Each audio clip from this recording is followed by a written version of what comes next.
जय हिंद। आइए आज समझते हैं परागण और निषेचन को कैसे होता है। जब पराग कोश से, यहाँ पे है पराग कोश, पराग कोश में क्या रहते हैं, पराग कोश में रहते हैं परागकण। जब परागकण इससे निकल के इसमें आते हैं, वर्तिकाग्र में पहुँचते हैं, इसी को कहा जाता है परागण।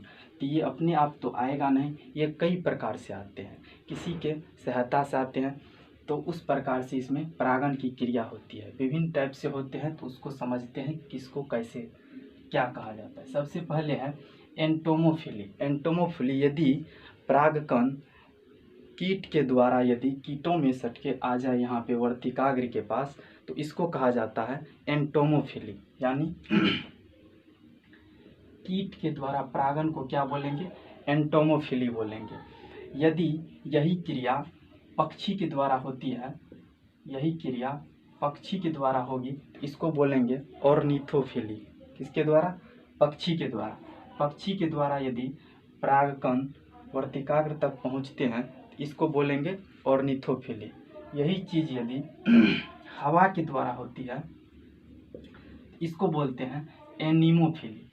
ये सब किस में होता है, तो जैसे विभिन्न मौसम में यदि विभिन्न तरह के फसल लगाए जाते हैं, गेहूँ लगाएं, तो गेहूँ में यदि हम पक्षी से कहेंगे कि पक्षी से परागण करवाएंगे, तो पता चलेगा कई सीजन बीत जाएगा पक्षी से करवाने के लिए। उसमें क्या होता है, हवा से परागण होती है। यानी जब हवा अनाधुन बहते हैं ना, तो उसी से इसमें से उसमें परागण का स्थानांतरण होता है, जिससे क्या होता है, फसल उत्पादन होते हैं।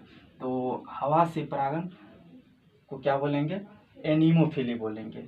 उसी तरह यदि जलीय पौधे में देखें तो हाइड्रोफिली, जल के द्वारा परागण को क्या बोलते हैं, हाइड्रोफिली। कई को मालूम नहीं रहता है और धोखा खा जाते हैं। कहाँ पे, जो जल में खिलते हैं कमल का फूल, तो कई लोग लगाते हैं कि कमल में परागण किसके द्वारा आता है, जल के द्वारा है। ऐसा नहीं होता है, कमल में परागण कीटों के द्वारा होता है। उसके बाद समझते हैं जूफिली। जूफिली मतलब जंतु के द्वारा जो परागण होता है, उसको कहते हैं जूफिली। जंतु के द्वारा भी कई तरह के परागण होते हैं। और जैसे हम लोग हुए, आप लोग हुए, कहीं जाते हैं, बढ़िया बढ़िया फूल देखते हैं, तो छूने का नहीं मन कर देता है, ऐसे छूते जाते हैं, इसे छूते जाते हैं, इसमें से उसमें, इसमें से उसमें लगाते जाते हैं, उससे भी परागण होता है। तो ये जूफिली के अंदर आएगा। जूफिली में सबसे बड़ा परागण होता है रेफलेशिया में। रेफलेशिया पूरा पृथ्वी पर सबसे बड़ा फूल यदि माने तो रेफलेशिया होता है। उसका वजन करीब 40 kg का होता है। रेफलेशिया फूल का वजन 40 kg का होता है, मान सकते हैं 40 kg ना। तो उसमें किसके द्वारा होता है, उसमें होता है हाथी के सूंड के द्वारा। हाथी का सूंड जब किसी फूल में ऐसे थुथुर लड़ाते हैं, तो उसके थुथुर में सट करके परागण जो होता है, जब फिर दूसरा फूल में जाके वर्तिकाग्र तक जो जाते हैं, तो उसके द्वारा जो परागण हुआ वो हो गया किस, कैसा, जूफिली परागण। आज कल के यदि देखें, शादी विवाह में यदि जयमाला के तौर पे देखें, तो जयमाला में लड़की पार्टी सबसे बहुत सारे लड़की आती है जयमाला पे, और वो क्या करती है, थाली में फूल लेके आते हैं। क्या, कैसे, मतलब जयमाला के समय बरसाने के लिए ना। तो वो बरसाने में यदि गलती से यदि यही रेफलेशिया का फूल डाल दे, तो समझिए सकते हैं क्या हो सकता है। आइए इसमें समझते हैं। तो ये सारे प्रक्रिया समझ गए। अब इसके बाद समझते हैं कि परागण जो होते हैं ये दो प्रकार से होते हैं। एक होता है स्वपरागण और एक होता है परपरागण। स्वपरागण जो होता है, यह जो है एक ही पैर में होता है, एक ही पैर में होता है, कौन सी, स्वपरागण। और एक पैर से यदि दूसरा पैर में परागण हो तो उसको परपरागण बोलेंगे। जैसे यहाँ पे एक ही पैर है, इसी फूल में यदि कण यहाँ से निकल के वर्तिकाग्र तक आए, तो इस परागण को बोलते हैं स्वपरागण। और इस फूल से इस फूल में जाए, चाहे यहाँ पेड़ से लेके इस पे आए, इसको कहते हैं परपरागण। परपरागण से क्या होता है, किसी भी जैसे हाइब्रिड क्रॉस कराने का बीज यदि उत्पन्न करे, मतलब बढ़िया बढ़िया तकनीकी का बीज यदि उत्पन्न करे, तो उसमें क्रॉस पोलिनेशन कराया जाता है। मतलब हाइब्रिड से लो, मतलब निम्न कोटि के बीज में क्रॉस पोलिनेशन करा करके क्या करते हैं, बीज का उत्पन्न करते हैं। उससे क्या होता है, बढ़िया बीज आता है। भारत में भी हरित क्रांति के समय में जो था, यही क्रॉस पोलिनेशन से बढ़िया तकनीकी मतलब बीज का उत्पन्न किया और उस बीज को बोने का काम किया था, ठीक ना।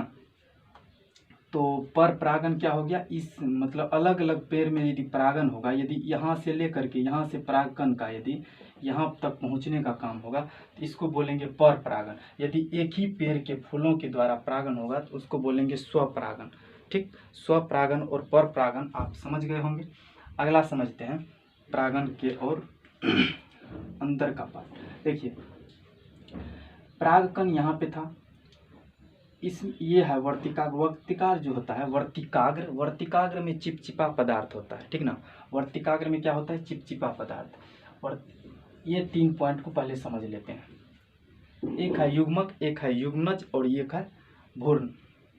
यदि हम लोगों में बात करें तो मादा भाग और नर भाग, तो नर भाग में होता है क्या होता है, स्पर्म। तो स्पर्म यदि जब नर के पास रहे स्पर्म तो उसको सिर्फ बोलते हैं युग्मक। मादा में ओवम होता है, ओवम यदि सिर्फ मादा अकेला ओवम हो गया, अकेला उधर स्पर्म हो गया, तो अकेला अकेला जब रहता है तो उसको बोलते हैं क्या, युग्मक बोलते हैं। और यदि वो दोनों का मिक्सअप होता है, जैसे जुड़ा होता है जहाँ, तो उसको बोलते हैं, वो दोनों मिल के क्या बनाते हैं, युग्मनज बनाते हैं।